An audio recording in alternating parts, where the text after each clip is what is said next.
So, how'd you guys meet? I think we were at a party, and I knew her friend for a while, but I never met her. And I asked her friend on Snapchat, "Who's your friend?" And then after that, it just went on. Snapchat. Gotta love it. So, talk to me about this whole asylum situation and how it's planned out. You're an American citizen. What do you think about how she's being treated? I think it's unfair, but there ain't really much I can do about it, you know. Mm-hmm. But I do think it's unfair, and I think it's not right. I mean, I'm sick, so if she was to leave, I wouldn't have nobody to take care of my son, and while I'm in chemo, and then they said that I might get a transplant, so it's pretty hard, you know. My mom works full time, you know, so it's not like she has time. So I would have to find like babysitters and stuff, and I just honestly don't think it's the right thing. I mean, keep her on house arrest or something, but but What is this doing to your family? it's tearing us apart. I mean, I would go with her to live down there in Mexico or Texas, whatever, and cross the border. But I mean, like I said, I'm sick. I can't. And she leaving. Like she would leave. She would leave the son with me for a better future for my son. But then again, my son needs her mother. You know, so it's kind of rough. What does she do as far as helping you with the leukemia? She goes to my clinic visits. I go every 2 weeks. Before I was getting chemo every 2 days, and I would be there like 5, 6, 7 hours.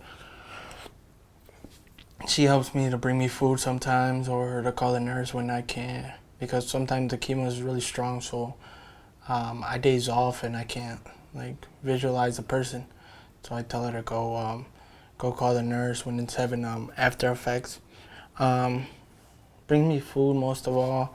When I'm here at the house, she makes sure that I'm okay. Like when I'm throwing up and everything, she like helps me, reminds me of my pills. Oh, she cleans my PICC line. My PICC line has to be flushed every day. Yeah. Cleaned and flushed every day. If not, it clogs up and you can cause an infection into your main IV. And, well, with all this that's going on with your leukemia, how much are you able to do with the baby? I'm not really supposed to do much. I'm not even supposed to pick up my son. But I mean, I try because my son wants to be held. But besides that, I can't do anything. I don't work. I haven't worked since January. So, with you not being able to work, has your wife been working, or how do you make it? Yeah, well, pretty much she works. She does like babysitting or whatever. But so, how is this going to work out in 3 weeks? I have no idea, to be honest. I mean, we already. She's thing is, she says that she's gonna leave my son, but I mean, like I told her, I was like, what am I gonna do? And the next week, I had this meeting last Thursday. They told me that my chemo's not working. That no matter what the chemo they're gonna do, the little percent I still have cancer. The chemo, they switched it up and it's supposed to be more aggressive. And it's not working at all. So they're telling me that they're gonna do the stem cell transplant. It's the same thing as a bone marrow, but now with the new. And they said in the next coming weeks that I get chemo, but I'm gonna be out about a month and a half. What are you worried about? I'm worried about my family getting better, being better actually for my family. That's my main thing, my family. What happens when she leaves here? Where does she go? How do you contact her? As soon as like I'm able to go, I'll go down there. But I told her it's probably not gonna be for a good while. It could be at least a year. Depending how everything goes, and if I don't reject the bone marrow and if I don't get another infection and stuff like that.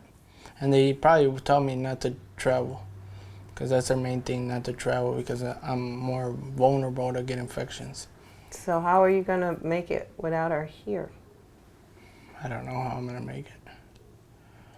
I really do not know. How do you make sure your son knows his mom? I have some photos, but I mean, that's it. Like, he probably won't know until a while. Then probably like a year, probably more. What needs to change so that this stuff doesn't happen to people like you, your families like you? I think the law needs to change. I understand that there's some people that are bad. There's some people that do need to leave.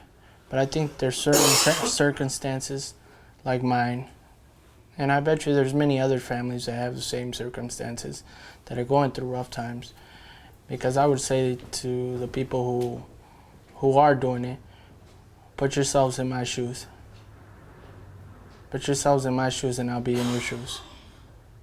And you're an American. Yes, I'm an American. Born in America. Yeah. Some people would say, look, tough. She made a bad choice. She's got to go. I think everybody makes a mistake. Nobody's perfect. I do think that the mistakes should be punishable.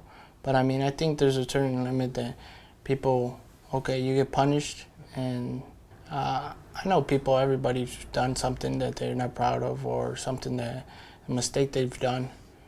But not because of that you're just going to judge a person, or, be rough on a person just because of one mistake that they made. Do you think the punishment fits the crime in this case? No.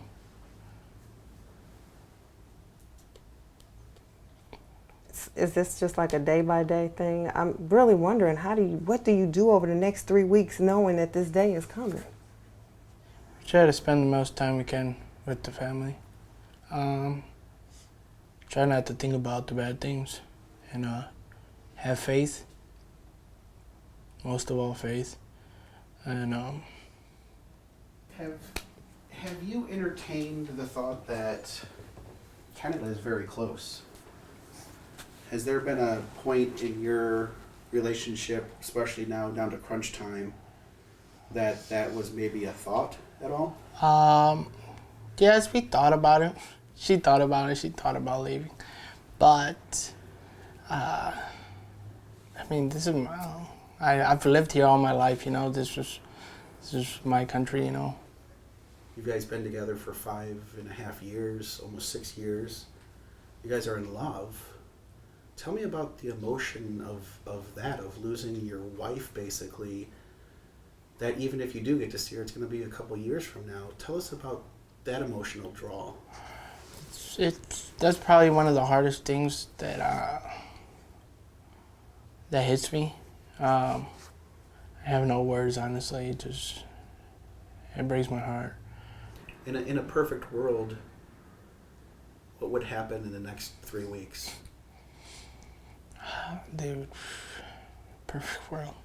There's no perfect world. There is no perfect world. The truth is that in the next few weeks, my wife is going to be gone. I got to figure out how I'm going to do with my son. Got to figure out how I'm going to do with my sickness. Try to stay strong.